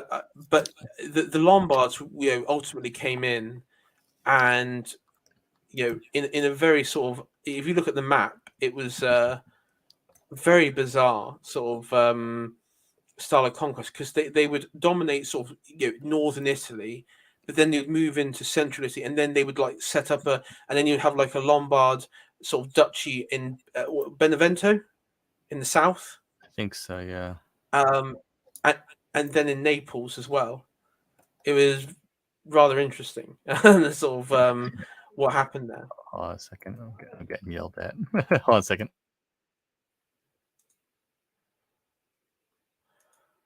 I'm assuming everyone can still hear me. Sabine, you can still hear me. And Salerno, that's right, yes. I'm back. We'll probably have to tie off this in the next 10 minutes or so, if that's okay. It's been an hour and a half. Wow. Yeah, okay. We'll sign off now. In a bit. Well, I just want to say, do you need to wrap up, Kringe? No, I'm not in any rush. Don't worry. Okay. Yeah, I just want to say, like, as I guess a final thought, or a few final thoughts. I guess I'm not clear what the topic of the stream was, but I've been arguing recently that, I've been arguing for a while now that the Dark Ages weren't dark. There's plenty of literature from the era. There's less literature than before, but if you look at something like the Bronze Age, Dark Age, the Bronze Age collapse, that was an era where like civilization ended and had a reset, right? The collapse of the Roman Empire didn't do this. Almost all institutions of the Roman Empire continued. Almost all military, like the Roman Empire didn't. I've been an advocate for the thought that the Roman Empire did not collapse; it divided up, or it more like it became a confederacy almost, like a. I don't believe it collapsed at all. I would much prefer to call the Dark Ages as in the same way we call the era of the Roman Kingdom, the era of the Roman Republic, the era of the Roman Empire. I would like to call the Dark Ages as the era of the Federatus Rome, like the Federatus era of Rome. That's really what it is. It's the transitionary period from the empire to feudalism, whereupon which the Latin speaking peoples of Europe adopted a Teutonic headship that brought in innovative techniques for essentially like relieving the Latin people from the burden of the empire era. New agricultural techniques were adopted, new governing styles were adopted, innovative military tactics were adopted. I absolutely love the I'll send you on Twitter, but like one of my favorite depictions of what soldiers actually looked like during the Dark Ages, which was not at all like savages. It was rather rather advanced looking soldiers, like rather advanced equipment with like new ways of producing, new ways of producing steel were brought in, new methods of new methods of agriculture is a big one. People have to realize that like the Roman population hovered something in the range of 40 to 60 million people. The Teutonic era of Europe exploded up to 400 million people. The population of Europe times 10, like it increased by a power of 10. The quality of There was life a lot of yeah there was a lot of rural clearances of wasteland into farmland. It was insane, yeah, like Romans didn't like being around swamps. Germans were like, and they would drain. Yeah, Germans were drain it. Germans were swamp people, and so they knew how to deal with swamps, right?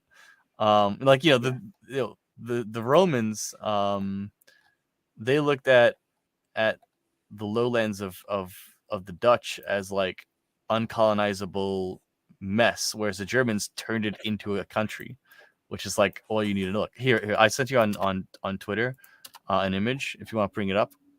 This is a pretty good example. So, Great, yeah.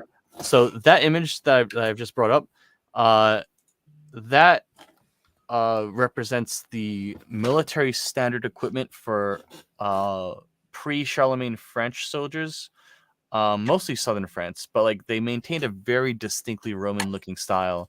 They adopted a few Greek and Germanic weapons, but the military style was predominantly Roman. Like you basically had legionnaires who used axes instead of swords. Like the armies of the armies of late antiquity can be thought of as a Germanized Roman Empire rather than a Roman ruin. Depopulation did occur, but that's not necessarily a die-off. That's not necessarily a bad thing. People just found rural life more equitable than urban living. It's important to remember. I'm pretty sure when I might be wrong on some cities, but in terms of Latin-speaking cities in continental Europe during the Roman era, no city had a higher birth rate than a death rate. They were all cesspools with a higher death rate, and the only reason that those cities didn't die out was because they had a constant incoming stream of immigrants from the Middle East and the East, and essentially like this was like a major source of like problem. The Romans left almost no genetic imprint on Europe, whereas the Germans have left a significant impact on Europe. That's not quite true. It took a lot longer for Rome to have an impact, I'll say. Like I mean, on the question of Dark Ages, I mean, one thing that I've sort of come to the conclusion of, and this might play into the idea of English exceptionalism, but as I've stated before, while Britain was part of the Roman Empire for, 400 years nearly, roughly about 400 years, give or take. But what made Roman Britain different, and I think the reason why the Dark Ages is seen as like this total apocalyptic collapse, is in Britain it kind of was. If you were a Romanic Brit, it was an apocalyptic collapse in the sense that, as we looked at as I referenced the stat earlier, there was a huge population replacement. Now, historically speaking, in the Arthurian legend, it was viewed as conflict. But we also know from the missionaries that Augustine of Canterbury, when he arrived in London or Londinium, the city had been abandoned and was in ruins, and the old sewer system had created like a marshland in the old city, and the Saxons left the cities completely abandoned. Now, one theory that I've had, and this is something that I've this is a theory that I've played with. I've actually been I've talked to a few history professors with online in several forums, and they said that it's quite, you can't, the trouble is, so because of the documentation and it's hard to find any evidence on this. But when the Saxons arrived, their main source of lifestyle was farming, so they would want land, rural land.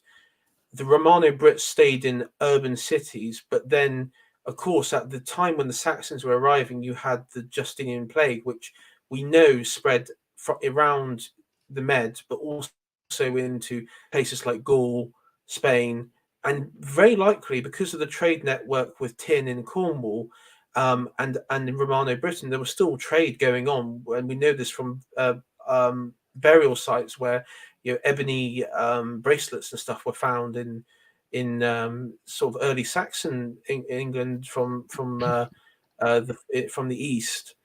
That maybe a smallpox plague or some the remnants of the Justinian plague arrived on the shores, and that's what wiped out a good portion of the population as well. I mean, it also it does show that in the historical terms, a lot would with the Anglo-Saxons' arrival, many would go west into what's now Cornwall, Devon, Wales, Cumbria. And I mean, some would also. I mean, in the myths and legends, some went to Brittany and sailed across to Gaul. But whatever happened, I mean, the trouble with the Dark Ages is history of because Britain was so dominant in the last few centuries as the most. I mean, historically speaking, most powerful, largest empire in the history of man. Yeah, based. They, yes. um, there's a great generalization, I think, with the fall of Rome, and they every time if you type in the fall of Rome, you will see, there will be many hits informations on Roman Britain and the collapse of Roman Britain because of Britain's dominance over that.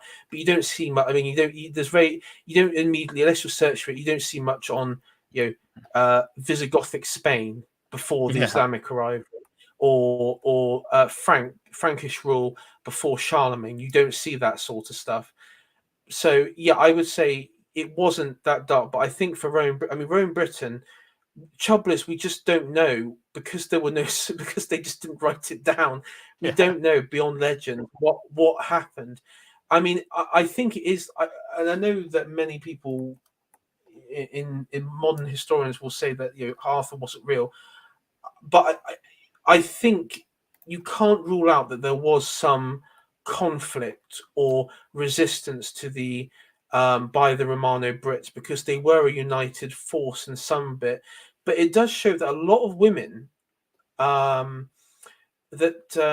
over 2 generations, the surviving Romano Brits living in the newly created Anglo-Saxon tribal holds, I won't call them kingdoms yet because they hadn't really formed at that were buried as pagans. So there was elements, some of them, because they were literally outnumbered and demographically placed, they did they would convert to Germanic paganism if they remained living in places like East Anglia and Kent and places like that. Yeah, and it's also important to Christianity. remember. It's also important to remember that the Germanics kept slaves, and they would sometimes bury their slaves. I think they buried their slaves in the graves of the masters. I forget. So you might have Christians buried in pagan temples, but and buried, in pagan burials, but they may have been Christian because they were just slaves. That is also that is possible, and there is evidence that like the Christian women would be married to pagan, and also vice versa in the early stages, though it does show over 2 generations. There was a decline in the Christians. Oh well, yeah. And what's quite interesting on one final point, what was quite interesting is no matter what happened, there's very little evidence from the study that I was referring to. There's little evidence to show that any Saxon or Anglo Jute converted to Christianity of any sort. Probably because as I said, something happened apocalyptic, and maybe the church was the church in Roman Britain, or sort of the Romano British Church, was gutted, or something along those lines, where there was no leadership. That's what I wanted to say. Like Romano-British Christianity basically went extinct. It did. It has virtually no cultural impact that can be traced to modern times, other than like the Irish cousin of it. When people think of Celtic Christianity, they don't think of Romano-Britain; they think of Ireland. The Christians of the Romano-British were more or less exterminated. As a matter of fact, there are two really good authors for you to read. The first is Bede, the historian of Britain, and the second is Wolfston of, I forget, but he wrote a sermon called "The Wolf to the English." Both these sermons, Bede wrote famously that like the Anglo-Saxons were given the victory because the Britons were degenerate sinners, and Bede contended that the Anglo-Saxons were given the vital essence of civilization because they were willing to do things and had the even though they were pagan, they were willing to do things, and in time they converted. And Bede would basically say like, well, I mean, God's not going to support these degenerate Britons as they're attacked by foreign pagans, because God promises to hand your land over to foreign pagans when you go against him. So it's God will the arrival of pagans is a sign that you are in error to God. God says like, I will take everything you have and give it to foreigners whose tongue you can't speak. That's in Isaiah, I think, or forget where. Might be Ezekiel. And so the arrival of pagans ought to be received as a warning from God: turn from your ways, or you will be turned into a slave in your own country. And likewise, the Wolfstein said, Bede said this to the Britons. I am now saying it to you, Anglo-Saxons: turn, or this land will be given to another. Ironically, 20 years after he died, the Normans took over. So in many ways, he was a prophet and correctly saw what was coming.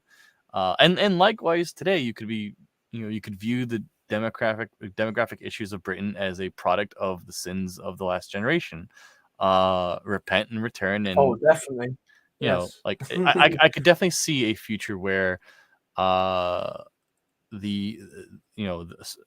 certain Asiatic invaders of Britain are essentially siphoned off to a small area of Britain, in the same way that like the Jutes and the Dutes, Vikings and Jutes and other people were siphoned into small corners of Britain, and the Anglo-Saxons retook the mainland.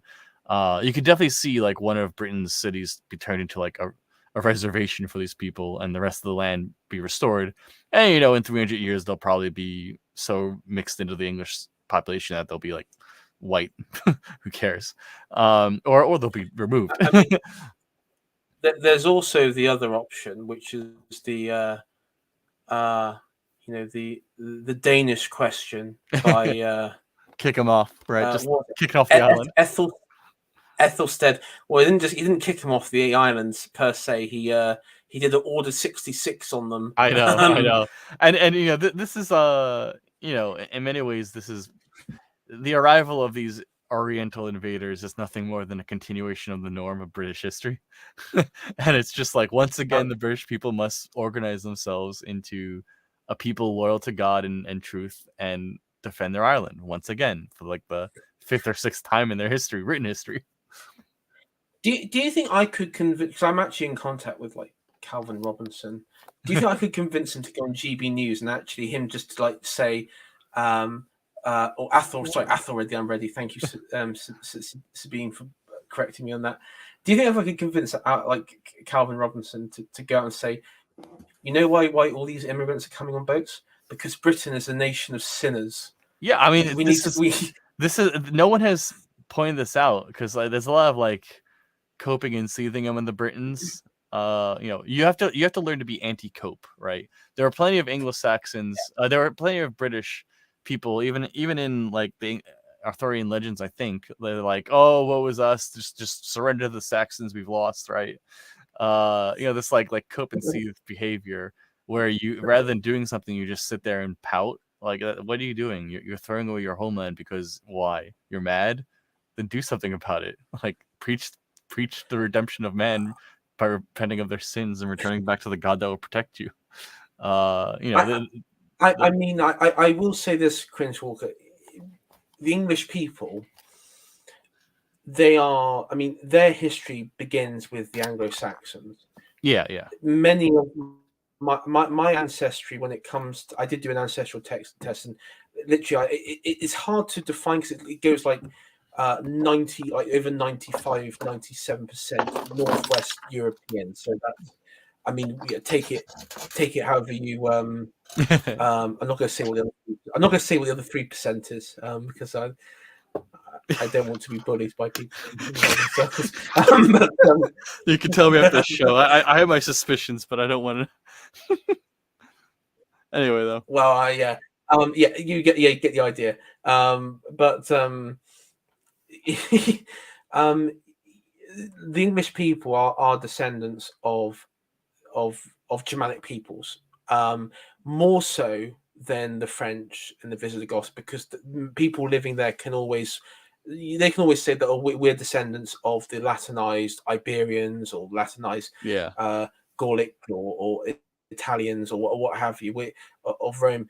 But for the English people, and it's important to remember, you talked about the Federati and the Angles and the Saxons and the Jews had very little contact with the Roman world and Roman civilization. I mean, yeah, you had trading and everything, but it wasn't compared to the Goths and the Franks who served, who actually operated. And so maybe that's why, again, the Saxons were like, they didn't have those sort of care and interest in preserving Roman society, because for them it was just it was completely alien. And to be honest, this is a thing. I know that Gibbon would say that the Gibbon had a point. The reason why the Western Rome collapsed was because of Christianity, and I see this a lot on Reddit as well. That it was Christianity that brought down the Western Roman Empire, but somehow the Eastern Roman Empire, with the same conditions, remained okay for a good, 1,000 years more. No, what you have to remember, and there was one Roman historian, I can't remember his name. I think it was like Amadeus or Amicus or something like that, who did like this great sort of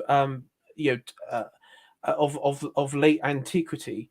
We're basically saying that the people of Rome, you had aborted baby skeletons lying in the streets. Yeah, you had public sex everywhere, and basically it was literally like like Brighton, New York, London. You can read almost any Roman emperor who had good morals, and they're basically like most of their reign, they're passing laws trying to stop Rome from being bloody degenerates, right? Like Rome would actively fine single women for not marrying, because they had such a problem with not having, people didn't want to get married in that level of degeneracy, much like today. And so Rome would actively fine single women for not marrying, because they had no other way to push people into marriage and breeding. And that was the reason, because the reason why Germanic Goths became necessary, because you had, and you see BAP and maybe even Evola would say that there was no, they lost, they had no vitality left. Yeah, there was another thing is that, like, there's a joke I heard once that continental Europe only learned about the collapse of Rome from Gibbons, because from their perspective, Rome didn't collapse. Civilization did not end when Rome collapsed. It simply devolved into local power structures. No. And you can find these letters from like the 700s and 600s of people still saying, yeah, this is the Roman Empire, and the emperor is in Constantinople, and my king is loyal to him. And they viewed these kings as subjects of the empire. Like you can like I've said, you can find the letters of Theodoric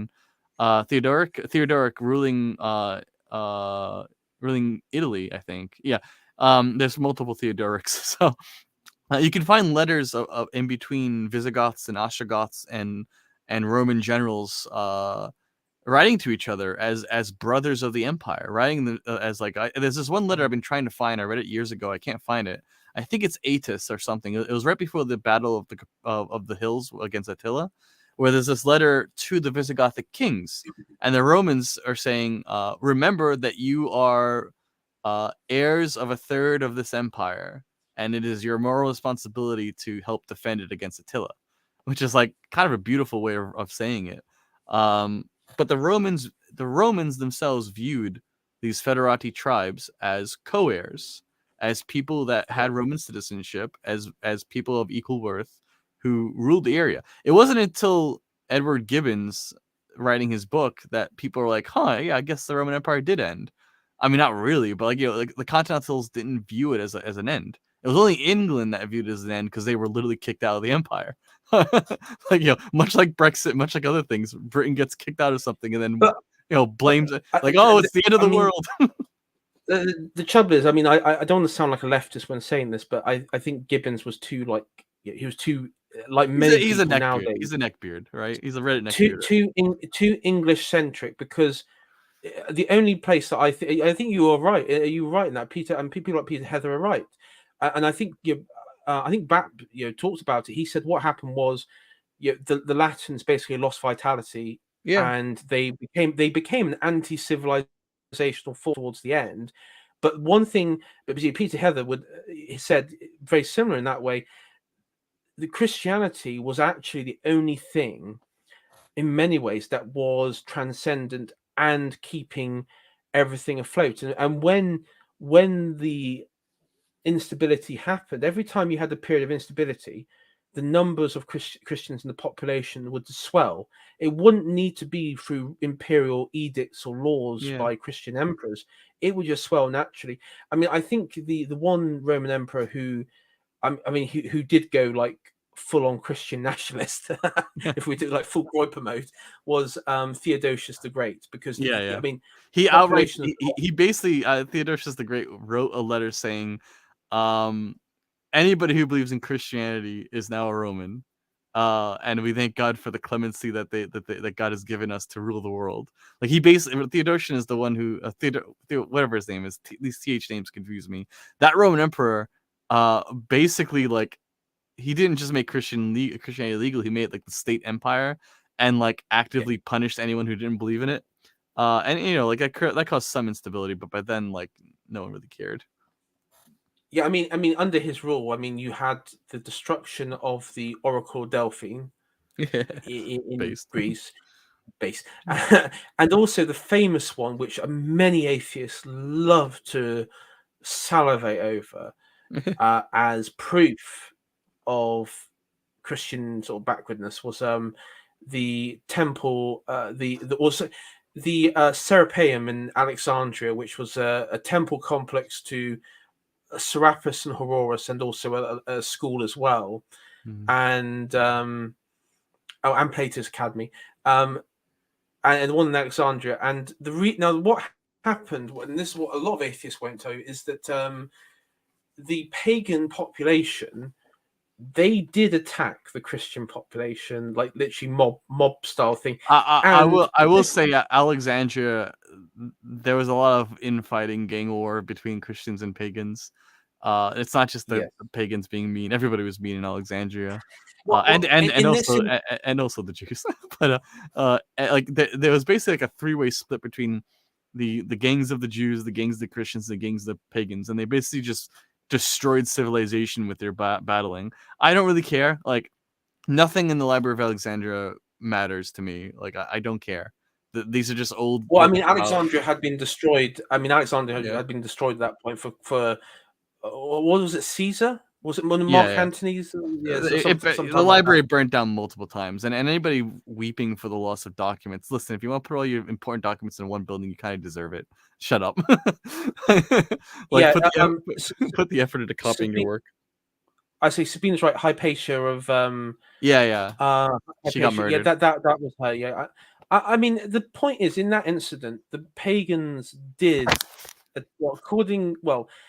they did attack the Christians, and the Christians retaliated, drove them to the Serapeum, and then, upon hearing of the news, the emperor basically said, the Serapeum is going to be handed over to the Christian mob, and he did say to the pagans, you are all free to go, but you can't keep the temple now, because you can't go out and attack people in the street and then sort of run away back to your little fortress like a bunch of goddamn faggots, Don't say that.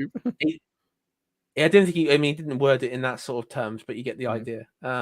Yeah, and people are like, they act like civilization would have been saved if the library didn't burn down. Fucking bullshit, man. Like, listen, if there were important things that were known, they were always orally known and passed down in schools of thought throughout Europe. And if they weren't important, they were stuffed into the library and burnt eventually. Who cares? I really don't care about the 13th version of the Odyssey where Zeus decided to become a tranny. This doesn't matter to me.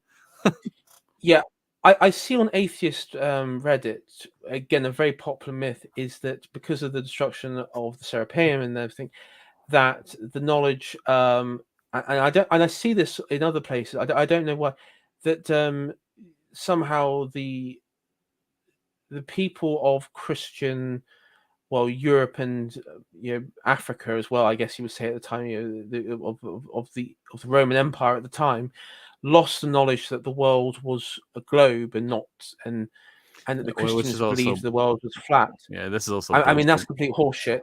That is complete horseshit. There is no. I mean, I think.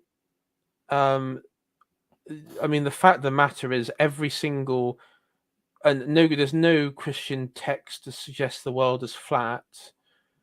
But the Bible says the Earth is on floating foundations. Whatever. What does that even mean? Floating foundations. What floating flat foundations? And no, floating foundations. It just says the foundations of the Earth are built on nothing. So it's just like, okay, so the Earth is just floating in a void, like it really is. Okay, cool.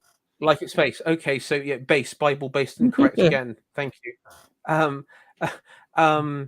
mean, of course, and every single Christian symbol that a Roman emperor would have, even before pre-Christian time, it was the scepter and the orb representing the earth and power and everything. So yeah, I mean that's complete horseshit.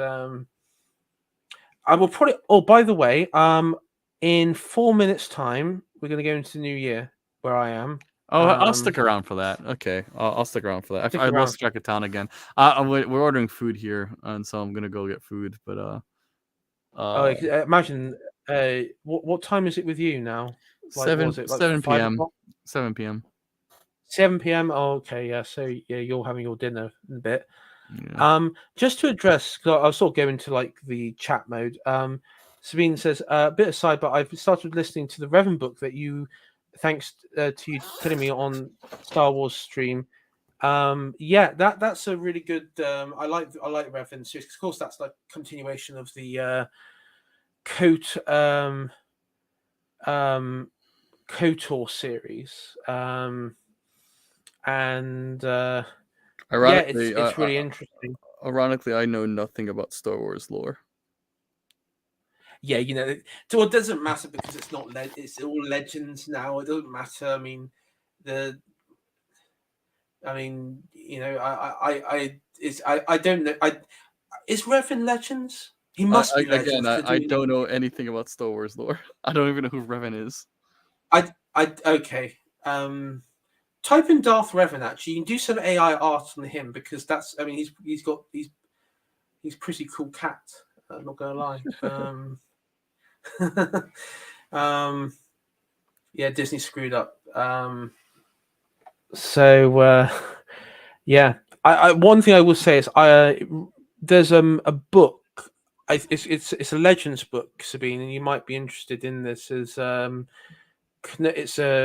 Obi-Wan Kenobi book, and it's basically him on Tatooine, like literally weeks and a month, or probably about a month after the events of Revenge of the Sith. And he's basically, he's moved into that little house you see in New Hope, that sort of like hut house, and it's like being in the frontiers, sort of, like out in the Old West, and you've got like this settlement systems and everything, and it's basically like Coronation Street or EastEnders. It's the story's told like in the soap genre. So you have all these characters who are just like these rando characters who have like all these family problems and everything, and then you have like a traumatized, super black pilled Evodian style Obi-Wan in the middle of all this, and he's completely what's amazing is in the book he is so distant from these people, and he just sort of like his mind wanders. The PTSD theory of Obi-Wan. Yeah. Oh, the best bit is there's like this. There's a woman like nagging him about like all her problems. That she's like single mum and everything, and he's just staring into this campfire. Do we have a countdown for the new year?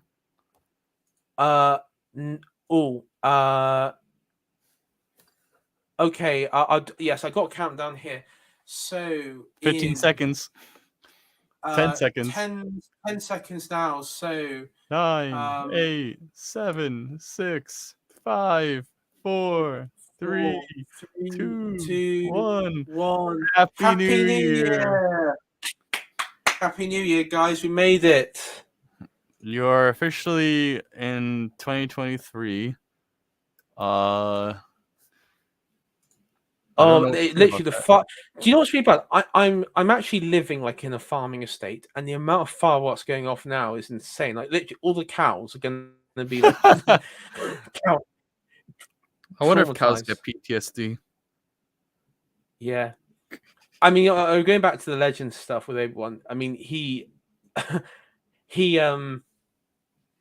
there are these moments where his mind wanders, and then he goes back to the hut and he tries to communicate with Qui-Gon, and then like this bratty teen. I don't want to spoil it too much, just being she'll want to read it, but there's like this teenage girl who sort of goes on to spy, and then that's when he gets the nickname like Crazy Old Ben, because they think, oh, he's talking to himself, but he's actually trying to communicate with Qui-Gon.